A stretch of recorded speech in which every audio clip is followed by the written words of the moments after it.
Hey there guys, this is Chaos back again. This is a second attempt. I actually tried one earlier and wasn't too happy with the results of the first recording at showing you my latest build. This is still experimental, so I'm just going to go ahead and give you a sneak peek. The other video was way too long, so I'm going to keep this short and concise. I'm going to go and do a different format today.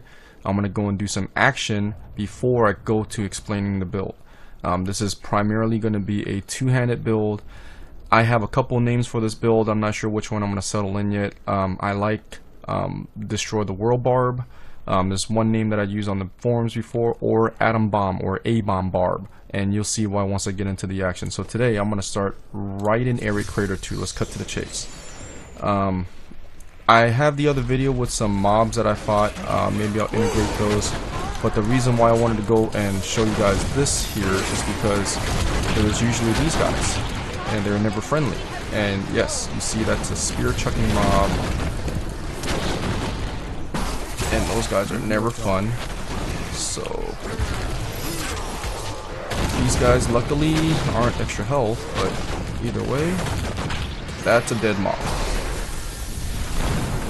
And I'm just going to go ahead and give you guys a forewarning. This is not going to be a cheap build. At first I ran the entire Area Crater 2 and maybe halfway of the next level on the tower. Yeah, so if you guys are looking into maybe getting into this build in the future, be prepared. This is not going to be a cheap build. However, this is going to be a fun endgame build to build toward. Once I get more comfortable, I will do a run with minimal gear to see, where we're at as far as what we need to start this build. However, right now I'm using a mixture of some backup stuff that I have versus the normal stuff that I have.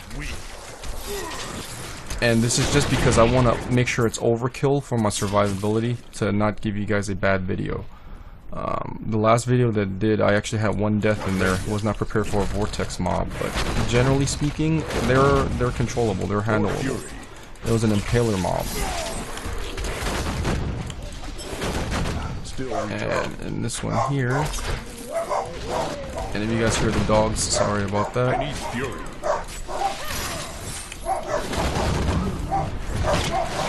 Family's coming back. I just went out for a short dinner. I had a little time to make a video, and the first one took a bit longer than I suspected.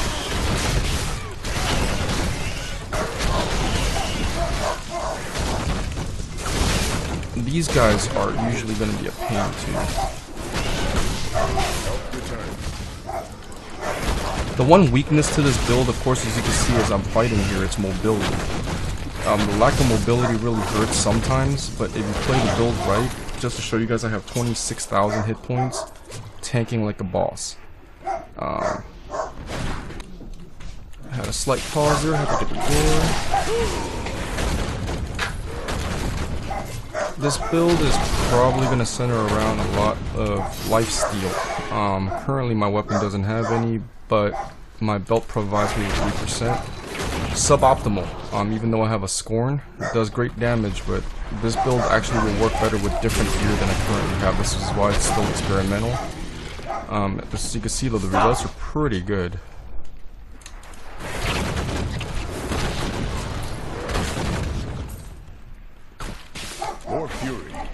Hoping we can find an Octopus mob, because this build makes those guys look stupid.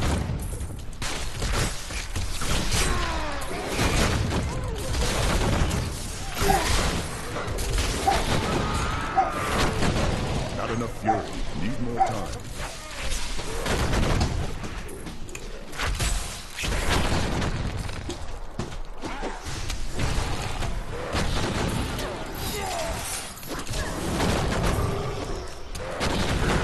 Yeah, I'm not saying much in the commentary because with the new build, I'm just concentrating a little bit to make sure that I got my keys right, my timing of the skills right,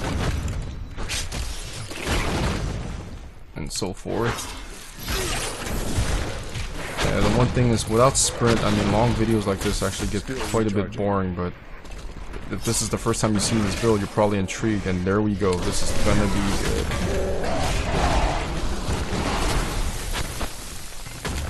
Not enough fury. I am badly hurt.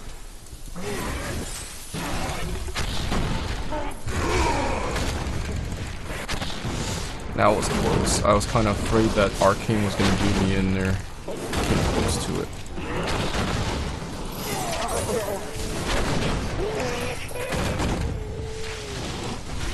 More time.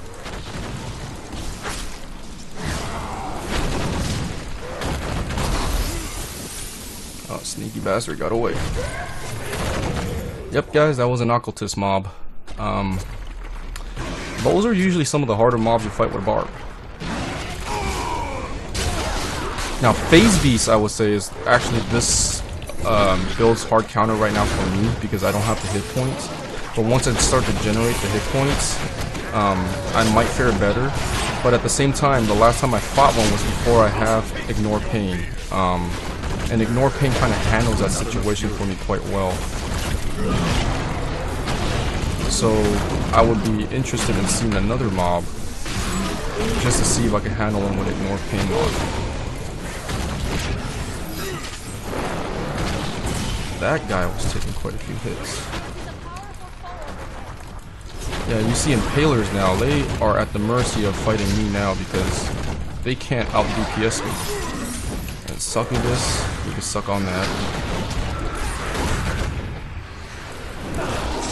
Suck on that too. Still recharging. And there's one more of these guys, so let's go ahead and kill the last one. You see that I'm using Ancient Spear in this build as well. It's funny how I love this skill now.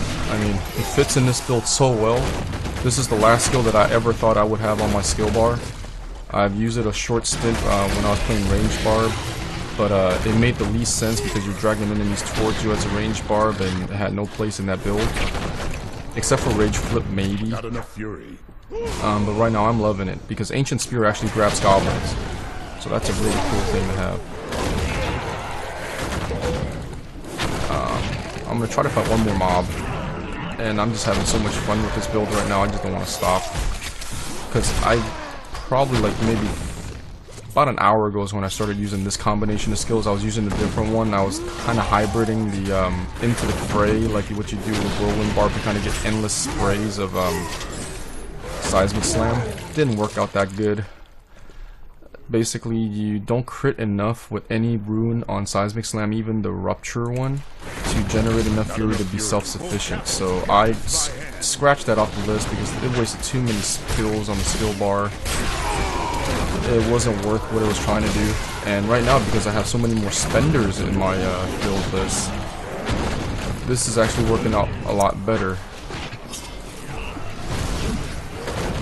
And because I can control when I get my fury, it actually allows me to walk at a pace and basically, you know, start spamming skills when I need them instead of having Into the Fray always kind of forcing you. And the startup with anything with Into the Fray is ridiculous. So unfortunately, this is going to be the end of this run here. So I'm just going to pause here, go back into town after I fight these guys, of course, and show you guys the make of this build. And of course, I just want to go ahead. Still recharging. Oh, more mobs than I expected. Which is always good.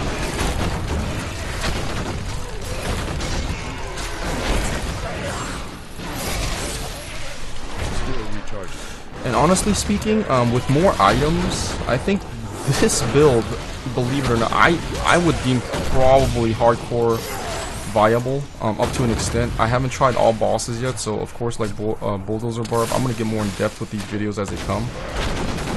But because of the range factor, you don't have to worry about taking hits too much. I think with, of course, hardcore is harder to come by all these items. But if you have it, it's relatively safe for the most part. If, of course, you build up on it like I don't have here. So, I'm going to pause the video here just so I could go ahead and make this a two-parter. You could look at the other part if you're interested in what you saw, how this build works. So see you guys in the next video.